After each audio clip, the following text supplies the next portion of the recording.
Bienvenida barra bienvenido a Destino Rol, el canal de YouTube y podcast sobre rol en general y Taura en particular. Uy, digo, Fate en particular, pero claro, es que Vamos hoy apropiando. Taura, así que esto es una invasión, guerra fría. ¿Qué pasa, Juan? ¿Cómo estamos, tío? Muy buenas, ¿qué tal, tío? ¿Cómo estás? Pues aquí, escuchándote con un poquito de lag. Sí, se ve un poco raro, a ver si Pero se va bueno, normalizando. como la mayoría del vídeo va a hablar tú. Lo que Vamos tengo a que verlo. hacer es la orden. Entonces, ¿qué vamos a hacer hoy? Netflix. Damas y caballeros. Eso, que la gente corte Netflix, Exactamente, por que no favor, nos está dejando grabar. Así que, ¿qué es lo que vamos a hacer hoy, damas y caballeros? Pues hoy vamos a hacer otro episodio de Descubriendo Taura. Recordemos que esto es una serie de vídeos en los que ahondamos en un aspecto particular de la ambientación de Taura, esta riquísima ambientación que tiene el juego y que a un servidor pues, le gustaría que su autor aquí presente explicase un poquito más en profundidad. Así que, Juan, hoy hablamos de religión, ¿no? Hoy nos vamos a poner religiosos aquí. Vamos a poner místicos y filosóficos. Vale, perfecto. Madre mía. Pues déjame Tú mandas. que te haga la primera pregunta. ¿La religión cambia mucho con respecto a las tres épocas? Sí, radicalmente. Esa es la respuesta corta. ¿Por qué? Ten en cuenta que... Escuchemos la larga. Claro, dependiendo de cada época, la situación en el continente ha ido variando mucho, no solo en la situación per se, sino lo que es culturalmente y socialmente. Por ejemplo, si nos vamos a la iglesia de Dava, que es la principal en el presente de Kello, ¿esa cuándo surge? Surge a mediados de la Edad Oscura. Antes esa... Estamos hablando de la segunda época. Exacto. Antes de eso no existía la religión de Dava. Entonces surge en ese momento. A partir de ahí empieza a existir. ¿Qué había antes? Pues habría otras religiones, otros cultos, otras creencias, otras filosofías de pensamiento.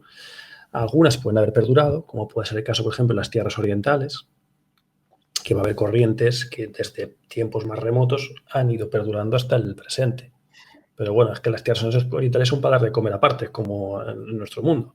La cultura oriental nos lleva siglos y siglos de delantera, muchas cosas. Entonces, lógicamente, no va a haber los mismos tipos de creencias y tal. ¿Puede haber perdurado cosas? Puede ser, creo que siempre te da un poquito de juego, de que alguna tradición oral, que igual haya perdurado más tiempo y la puedas arrastrar desde tiempos más remotos de la oscura o incluso de antes, que sean mitos, cosas que han comunicado o que vayan evolucionando.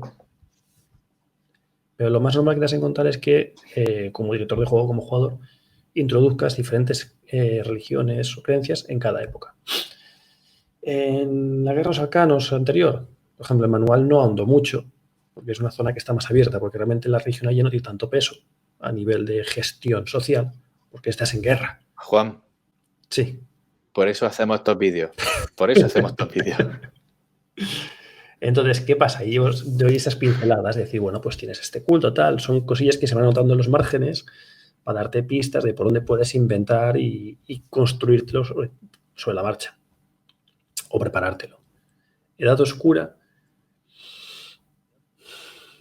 ahí es más complejo. Una organización religiosa en sí misma va a ser muy difícil porque es una cultura, son culturas nómadas de subsistencia, supervivencia del día a día. Entonces, ahí va a ser más tradiciones orales, van a ser más ritos, pues, básicos, de creencias muy básicas. No va a tener ahí toda una parafernalia, su templo con sus ritos, porque no hay. Como te metas en un templo, la lías que como te caiga la sombra se los crujen a todos. ¿Cuántos hay? 100, por 100 murieron. No tiene mucha razón de ser, claro. El presente es cuando ya las cosas se van convirtiendo otra vez más complejas, que sería como casi lo que habría antes de la hecatombe y de esa guerra catastrófica que hubo. Pero sin bolas de fuego, recordemos.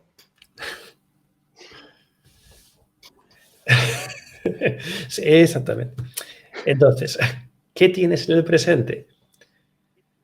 Ahí va a variar dependiendo países y grupos étnicos / razas. La principal es la que se describe en el básico, que es la iglesia de Dagua. Tampoco quise complicar mucho, como lo que hemos hablado otras veces. Cogí Opeth, que es el país más plural y próximo a la hora de acercarse a la ambientación. Y entonces ahí, ¿cuál está la iglesia? Daba principalmente, pues bueno, pues ahí va, todo juntito. Y aparte que es la religión más extendida en Occidente, entonces pues es la que está más presente, pues lógicamente es la que te sirve de puerta de entrada. Pero hay muchas más ¿Está creencias. asociada a una raza en particular? De origen a la humana. De hecho, es una religión básicamente humana porque su fundador es un humano, que es Darius Vaenthork, que junto a Akbel Strynewar, el héroe del pasado, fueron los que iniciaron esa corriente, uno fundando los templarios, zasca zasca la sombra, y otro, oremos y estemos todos juntos y no nos matemos entre sí. Entonces unificaron a la población poco a poco y dio un sentido para intentar sobrevivir. Entonces, está más anclada a la humana. ¿Pueden haber otras etnias, culturas no humanas? Sí, lógicamente. Cualquiera es libre de creer lo que quiera. Que ahí eso ya parte de la premisa en la que está construido el juego. Y mucha gente me pregunta, bueno, dioses. Digo, religiones sí, dioses no. Que eso no lo he entrado por ahí y es una máxima en Taura. Sí, eso se diferencia de los Una juegos. máxima en Taura, pero porque los dioses... Sí, no veo por dónde va la pregunta. En otros juegos de fantasía, lo que te encuentras es, te coges el manual de dioses y es pues alguien que... Y los dioses todos pisan la tierra. Todos van por Faerun o ambientación que tú quieras y sabes que es un dios porque está ahí y está aquí y baja y destruye una puta ciudad ese dios. O son héroes que han ascendido a la divinidad porque han alcanzado niveles épicos. Entonces los dioses existen porque pisan la tierra y luego trascienden a planos existenciales. En Taura no. En Taura tienes creencias, tienes religiones. Puedes nombrar 200.000 dioses, pero no esperes que un dios venga a pisar la tierra. Es la diferencia de matiz. Vale, entonces no hay pruebas de que existan. Correcto. Sin embargo, Entraríamos. hay ritos que, tienen efectos efectos mágicos o alquímicos o algo así, y que la gente podría tomar como que es una representación o una manifestación de esos dioses a los que se está rezando. Cuando a lo mejor, entiendo yo, el rezo no tiene nada que ver con el efecto que se está consiguiendo. Es una cosa o alquímica o algo así, ¿no? Correcto. Ahí entra en lo que quiera creer cada uno. Paralelismo más cercano, sin ánimo de generar flames, la propia realidad. Uno puede ver algo que diga, no le encuentro sentido. Una persona que sea creyente va a atribuirlo a un contexto religioso dentro de sus creencias. Otro que sea otra religión va a decir, no, no es cosa de tus creencias, son cosas de mis creencias. Otro que sea ateo va a decir, no, es ciencia, pero no podemos explicarlo. Y otro que tira el tarot va a decir, es la providencia de los astros. ¿Quién tiene razón? ¿Quién tiene pruebas materiales fidedignas de que sea su divinidad, o sean los astros, o sea nadie? Entonces, ¿qué son? Religiones, pero no es un Dios que ha bajado y lo estás viendo y te está haciendo eso. Es la diferencia entre los mundos de fantasía más clásicos y los que intentan ser un poco más cercanos a la realidad nuestra. Entonces, Taura tira más por Sin embargo, había criaturas superpoderosas, aladas y todo eso en la Guerra de los Arcanos, y no eran dioses. Correcto, no eran dioses, eran arcanos de gran poder. Pero se les trataba como tal. Claro, es un lanzamiento ritual de una magnitud brutal. Luego cada uno podrá interpretarlo. Si tú te encuentras, tú eres un pordiosero de una callejuela, voy a poner metáforas. Eres un crío de 7 años que está sobreviviendo en las calles de Robs, por ejemplo, en un pozo negro. Tu día a día es conseguir un mendrugo de pan. Y nos vamos al presente, no nos vamos a una época con alfabetismo, sino que ya tengas un contexto ya de conocimientos, que sepas que existe la alquimia, esto, lo otro, le vas allá. Y de pronto te ves a un pavo que te hace una transmutación de la leche, tú no entiendes muy bien lo que ha hecho, pero de pronto ha reconstruido una casa que estaba en ruinas. Para ti ese tío es algo indescriptible, no sabes lo que ha hecho, pero ha hecho un milagro para ti. ¿Es un dios? No, pero es un tío que sabe mucho. Ahora, si ese nene tiene mucha labia, ese vuelve a su casa o a su barrio y es capaz de empezar una religión. Y lo va modificando y modificando y modificando el relato, y el relato se transforma. Y ese relato termina convirtiéndose en lo que se quiera convertir. ¿Qué es lo que pasa con el ejemplo este que tú me pones? En la guerra se hicieron muchas cosas. Cuando se rompe el flujo, se genera una corriente de desaparición de conocimientos. Y eso implica muchas cosas también. ¿Cómo le interpretas eso? Si eres alguien de una aldea que no has tenido contacto con arcanos, pero de repente pronto ¡bum!, te cae un gigante de 5 metros de alto con alas, dices, coño, tú sabes que hay magos, porque te lo ha dicho cualquiera del poblado, de aldea, que una vez cruzó el río a comerciar con un pescador, le dijo que alguien había hecho un conjuro. ¿Pero qué es un conjuro para ti? No Claro. tienes ni idea. Y Un aquí, milagro, básicamente. Un milagro. entonces, eso genera, genera pensamientos que pueden convertirse en corrientes después de tradición oral. ¿Es un dios? No. Simplemente es un arcano que quería enfrentarse a otros arcanos de su mismo nivel de poder. Unos consiguen hacer hechizos más bestias, otros un poquito menos. Uno lanza una bolita de fuego así, el otro te hace una de así. Pero son dioses. Vale. ¿Y paladines, tío? ¿Aquí hay paladines? El concepto clásico paladín de Como fantasía. en otras, o sea, guerreros de la iglesia con poderes divinos, entre comillas. Hombre, algún inquisidor te dirá que ellos se encajan dentro de eso, pero no lo termino de ver. Paladines. Un inquisidor, o sea, un inquisidor tiene. A ver, un inquisidor es un cura que va por ahí diciéndole a soldados normales y corrientes que quemen a fulano de setano, o un inquisidor es alguien que está preparado para la guerra, que tiene un entrenamiento especial, una serie de conocimientos especiales, técnicas especiales o magia especial, bueno, magia, alquimia especial, o hay de todo. Vale, eso estamos hablando dentro de lo que es la iglesia de Dapa. ¿De acuerdo? Volvemos otra vez al correcto. marco pequeño, concreto, de una zona concreta que es Opeth y la parte occidental. Porque esto que voy a decir, si nos vamos a otras ramas, occidental. Claro, si nos vamos a lo que es Opeth, Northam, Lodlup, Valniria, entraría en ese cajón. Yelmos ya se va, Hipnos, olvídate, Hort, olvídate también. Ya cruzamos al otro lado, menos todavía. Asicia, por ejemplo, ya otra parte también de la iglesia de Dava, porque recordemos que la iglesia de Dava no es unificada. Tienes la principal, que es la que debo responder yo ahora. Tienes la protestante, que es la que se separa en el pasado por la diferencia de opiniones sobre la alquimia, y esa se va con los templarios y los países que abogan de la alquimia. Y luego tienes otras corrientes que estás descubriendo tú ahora en la campaña, que es la iglesia de Dava, pero la que se ha bifurcado dentro de Asicia, absorbiendo los conceptos paganos, para la ortodoxa, de las creencias de los bodas y las culturas humanas del país de Asicia y Jinsen. Entonces, se va ramificando mucho las creencias, igual que hay otras culturas y otras religiones diferentes. A la pregunta, que yo me vengo aquí a la tú si ves que me enrollo. Por aparte, esto de estar todo el día hablando con una cría nada más, pues es un humano que en el que pueda... pilla a tu colega de la rompamitas por banda y lo funde. Y ojo, que charra que da gusto, eso ya es otra historia. Entonces, paladines, inquisidores, lo que me dices, los inquisidores son propios única y exclusivamente de la iglesia ortodoxa de Dava, es decir, la rama principal, que su equivalente serían los templarios. Occidental. Exactamente. ¿Qué son ambos?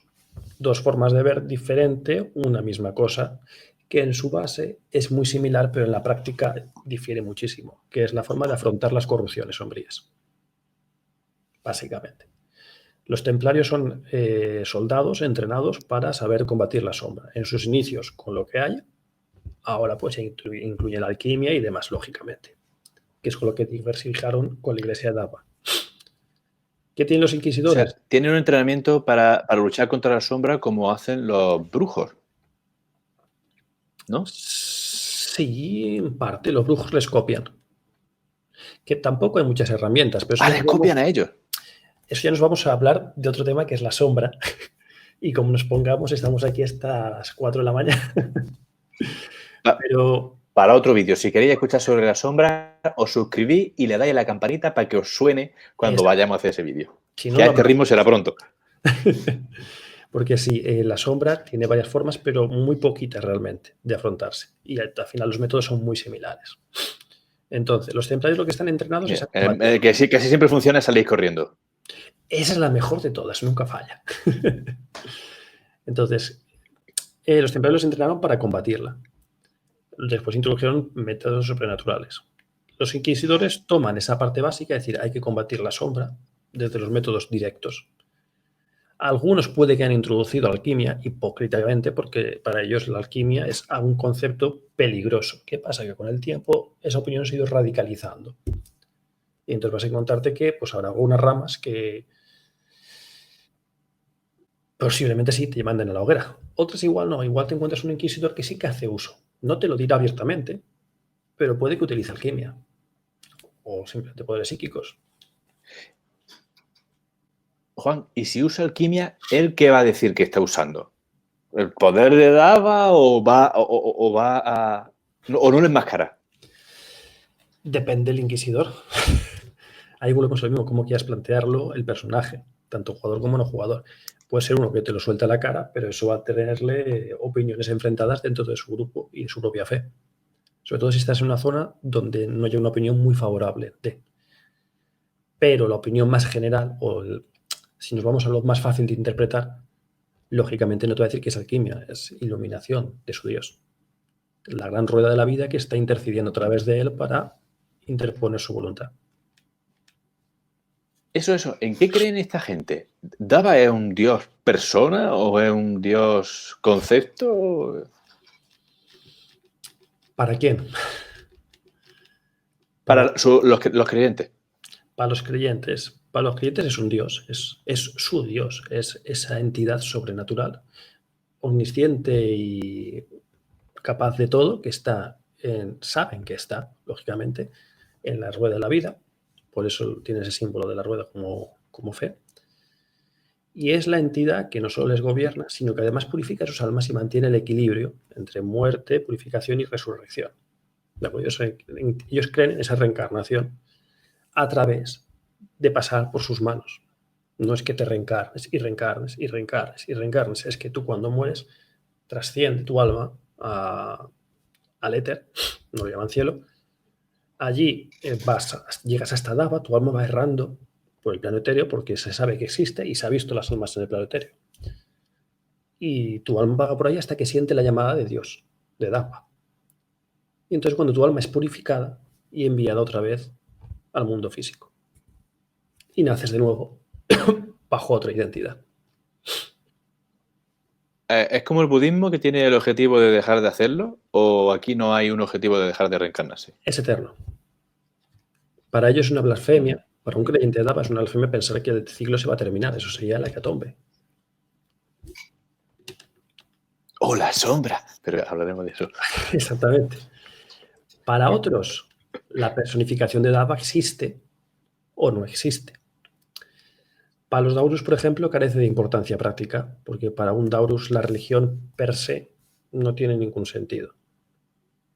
La forma suya, tú ya lo vas descubriendo en la campaña, tiene una forma muy peculiar y muy compleja de entender la realidad y la identidad. Entonces, por sus necesidades sociales, la religión no tiene lugar para ellos, no es una necesidad que necesite ser generada para darles una explicación o un sentido a sus vidas. Ya la tienen. ¿Qué es lo que se podría entender para ellos como una pseudo-religión? La Valdemalirian. La unión máxima. Perfecta. Exacto. Entonces, para ellos, bueno, puede que exista, puede que no. Sí que saben que hay una rueda más allá. Prácticamente toda la gente que no lo sabe, pero ya es la rueda de la vida y punto. No entienden que sea una conciencia. Es un mecanismo que está ahí y cumple su papel. Los Bodaks sí que saben que está esa conciencia, sí que saben que está ahí la rueda, pero culturalmente no le atribuyen tanta identidad religiosa, aunque sí que puede haber muchísimos Bodaks que sean creyentes de Dava. Son cosas diferentes una de otra. Yo creo que a los Bodaks lo que les pondrá nervioso será el no saber de qué está hecha la rueda y por eso no le pueden poner precio. Eso es sí, eso es realmente a los jefes de ruta les quita el sueño. Más porque pensarán, si en la oficina surge el adamantio, ¿estará hecha la rueda de adamantio? Vale una millonada. Alastras y Sertes lo sacamos de la ecuación porque tampoco se lo plantean mucho. Y los Koldun están en una situación similar a los Bodak en ese aspecto. Ya si nos vamos a las razas de Serradano. Pero entonces vale, los Sertes, los Koldun, hemos dicho que la iglesia de Dava es una iglesia que salió de humanos, entonces se ha extendido mucho principalmente por humanos. Pero ¿hay religiones en el resto de las especies? ¿Religiones propias, por ejemplo? Sí. Más en la humana, y ya, pero para mí me parece lo que me preguntas, no solo que hay que caer en la opinión de que solo está la iglesia de Dava. Es una la que te pongo, pero habrá montones. En Oriente tienen las suyas propias y aquí ya solo la parte occidental ya conoce estas ramificaciones, luego las que se quieran inventar cada uno y las que puedan ir surgiendo o se vaya viendo en los suplementos. Entonces, humanas hay mucha. Para las otras razas, Daurus, ya hemos visto que no.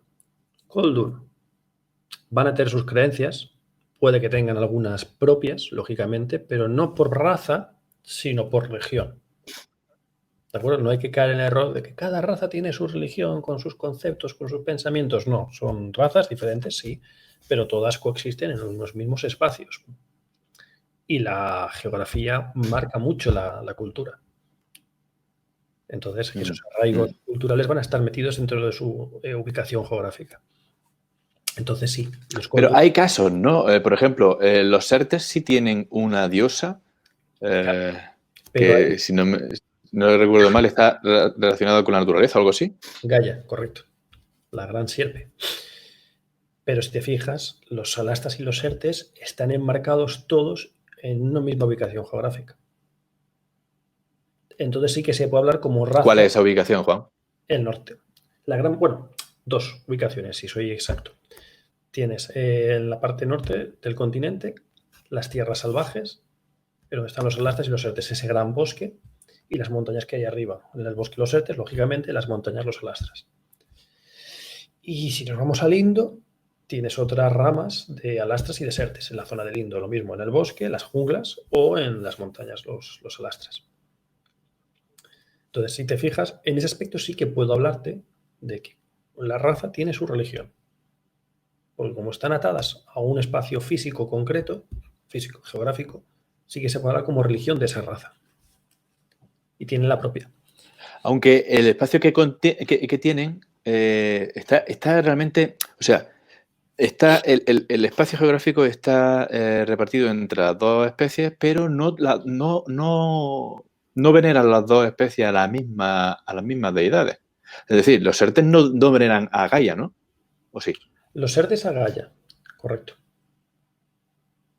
O sea, son diferentes. Perdona, los Alastras me refiero. No, claro, es totalmente contrario. Por favor, o sea, lo que estás diciendo, cierra la ventana que te queda una alastra en picado ahora mismo.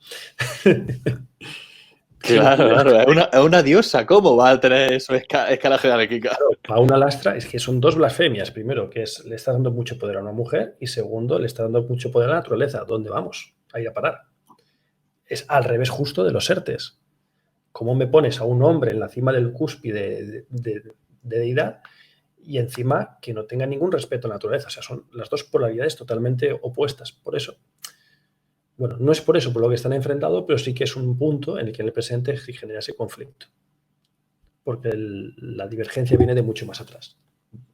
Lo que hablamos antes de cosas que han trascendido hasta el presente.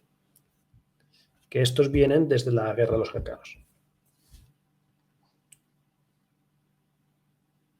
Pero entonces, ¿en qué creen?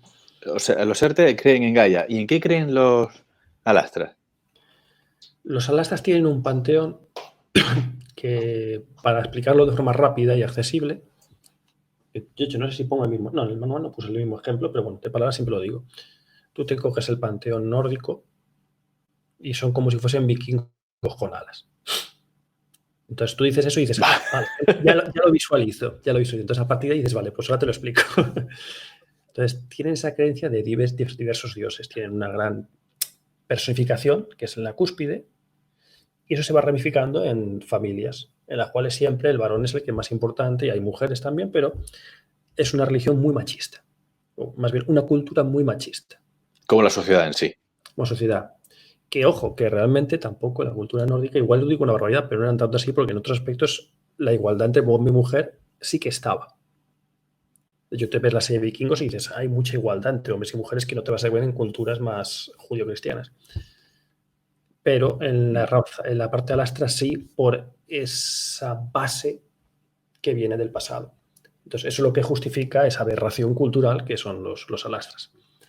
Entonces, y para ellos la cúspide siempre va a ser, no, es así, y hay que decirlo. En la cúspide está el hombre fuerte, hipermusculado, que es el que va a ser el líder, porque es la fuerza bruta. Y la fuerza bruta manda para ellos. A ellos, y dentro de su religión, algo que sea débil, hay que sacrificarlo porque no tiene ningún sentido y va a ser un lastre. Entonces, en su religión... Y en el lado opuesto tenemos a los Sertes y sus creencias, que es lo contrario totalmente. Desde una diosa suprema... Bueno, ahí solo tienen una, no tienen un panteón, ¿no?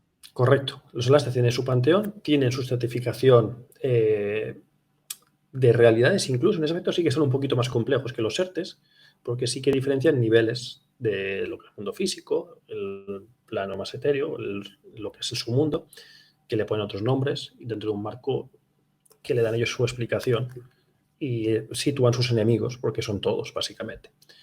Los Sertes simplifican. Es así. Los Sertes simplifican. Es solo una figura, es la gran sierpe. Es una dragona, representa como una dragona que está compuesta por un montón de estructuras del mundo vegetal. Y es la representación máxima del espíritu de la naturaleza. Entonces ahí es donde viene todo su poder y es donde van todos a parar después. Y hay que protegerla y ella les protegerá a ellos.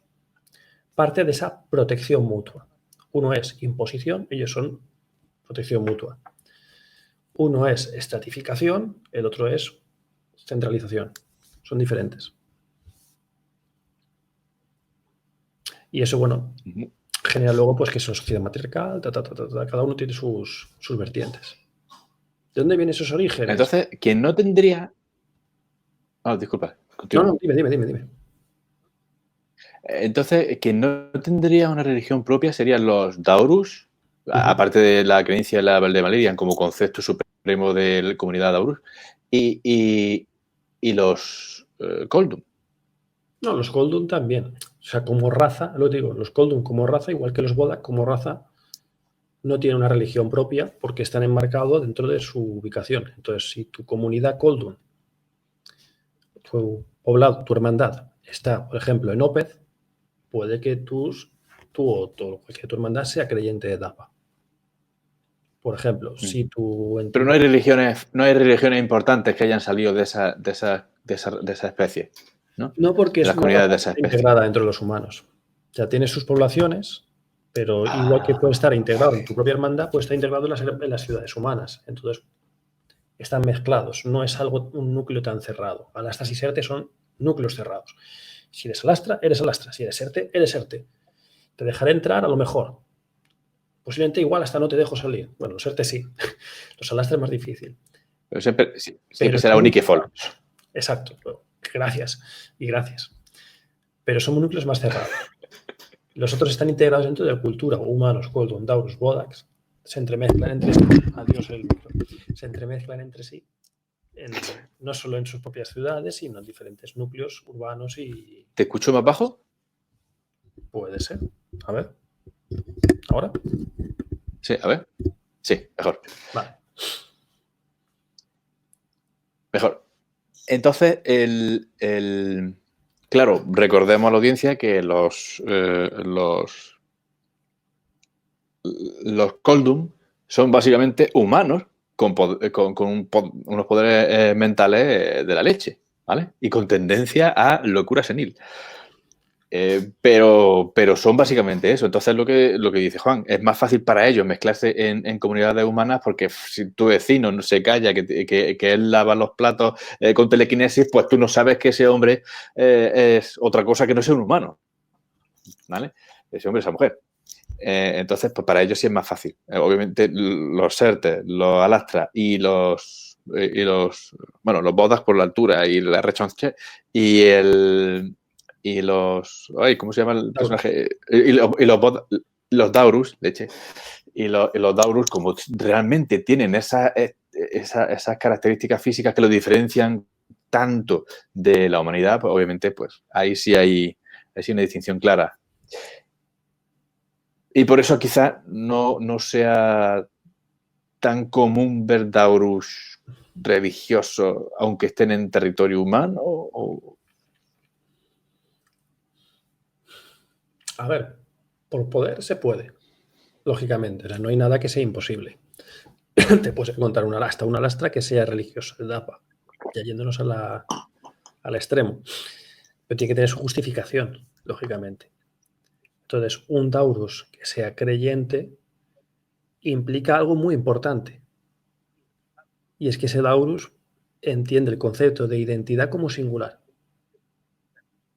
Porque es su alma que va a trascender y va a ser purificada. Su yo. Entonces, claro, es un concepto humano para él, poniéndonos desde esa perspectiva. Entonces, puede haber, pero va a ser o un Daurus aislado, que nazca sin sus dones mentales, sin su vínculo, entonces, y es mucho más fácil. O puede ser un Daurus que sí que tenga ese vínculo, pero haya desarrollado un concepto de identidad muy personal, que no se identifique con el todo. Quizá por haber estado trabajando fuera de comunidad de Daurus durante mucho tiempo, como Por ejemplo, mi personaje de la campaña. Exactamente, que haya tenido esos conflictos de identidad, que haya tenido esos debates internos y al contrario que Cerón, por ejemplo, está tirando a retomar ese pensamiento de ente Daurus colectivo, puede que su conflicto emocional interno le haya llevado a pensar de realmente no somos todos, somos unos, pero todos interconectados. Entonces eso te genera un conflicto intelectual muy grande. Dices, entonces todo este tiempo no está pensando mal. Soy yo, pero estoy enlazado con otros, con lo cual nunca somos todos. Soy yo y él y él y él. Entonces para ese Daurus la pluralidad desaparece, se transforma en singular. Una gran comunidad, pero singular, independiente. Entonces puede hacerse creyente en ese aspecto. Si tiene esa mente... Y político y empezar a tener corruptos en tu partido y esas cosas que hacen los humanos porque no tenemos sentido de comunidad a nivel genético. Claro, es que iba mucho dentro de la percepción, porque obviamente la religión va a dar respuesta a las necesidades de cada colectivo. Exactamente. Pues, Juan, mola mucho saber más de la religión, sobre todo cuando estamos haciendo una campaña ahí en medio. ¿Hay algo más que quieras destacar de la religión que sea algo muy particular de Taura o algo así? ¿O ha quedado...? Yo lo que, como consejo, de brico consejo rolero, lo que diría es que no hay que atarse cuando se diga Taura, porque muchas veces se coge el manual, iglesia daba esto, y esto es lo que hay. No hay que atarse a lo que hay. Lo que hay son ejemplos, son pautas para guiarte y decir, vale, mira por dónde van los tiros, fíjate en cómo se ha construido y a partir de aquí dale vida tú al mundo. Porque lógicamente el mundo no está detallado completamente, porque si no, no estaríamos hablando de esto, si no estaríamos hablando de esto. Claro. Entonces no se puede... de una colección. Claro, es absurdo escribir tanto. Entonces, ¿dónde quieres jugar? En tal sitio. ¿Hay pie a que haya otras creencias? Sí, pues dale vía libre. Puedes centrarte en que sean de tradición oral, que sean ritos paganos, cultura pagana. De hecho, tú en la campaña te has encontrado un montón de culturas paganas y creencias paganas. Dentro de la perspectiva de la iglesia porque es la dominante. Y de hecho, creo que la siguiente sesión vamos a tener otra torta pagana. No digo nada. ¿Quién sabe? Torta sí. Yo no te contesto. Entonces... Yo voy a dejarme la Biblia en el cepelín por si las moscas. Si no, no vaya a ser. Entonces, puedes tirar por esas culturas que piensas, vale, son creencias paganas, o puede dar un desarrollo mayor y que haya diferentes entidades religiosas dentro de un mismo núcleo y eso te genera una serie de conflictos brutales y pie para un montón de historias a partir de ahí. Y si quieres irte a otro sitio y dices, vale, y aquí estaría otra creencia, pues puede ser, invéntatela. O coge una de la realidad y adáptala. Es, por ejemplo, en ese aspecto, Cretia. Cretia es la Grecia de Taura. Es una adaptación realmente de la cultura griega, de las creencias griegas, a Taura. Entonces, lo que tienes que hacer es darle esa vueltecilla de tuerca para decir, vamos a encajarlo para que tenga sentido dentro de esta perspectiva, porque si nos vamos más a las creencias, por ejemplo, las griegas, tienes esos dioses que para los griegos sí que pisaban la tierra. Es como si estuviesen jugando su juego de rol de fantasía para los griegos. Entonces, estaban en Faerún los griegos. Entonces, tienes que claro, si te puedes pensarlo en modo simplista, igual ahora viene un historiador y me cruje a tortas y dice, ¿qué estás diciendo? Puede ser, no digo que no. Pero bueno, para mi forma de verlo, digo, es que realmente lo que están haciendo, igual que las culturas nórdicas, sus dioses pisaban muchas veces el mundo físico y liaban. Loki, ¿cuántas ha liado? Entonces decir, vale, coges eso, vale, cógelo, pero dale una vuelta de tuerca y adáptalo dentro del contexto histórico de Taura para darle una explicación a alguno de los elementos que tengas ahí. Y otros, ajustalos de forma que tengan un sentido que igual no lo saben tus jugadores, pero puede ser una flipada descubrirlo.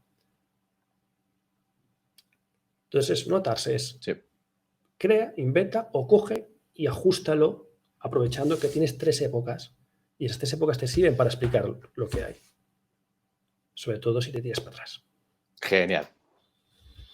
Genial. Pues, Juan, muchas gracias de nuevo por hacernos otra chapuzón en profundidad en otro de los aspectos de esta ambientación tan rica como la que tenemos en Taura.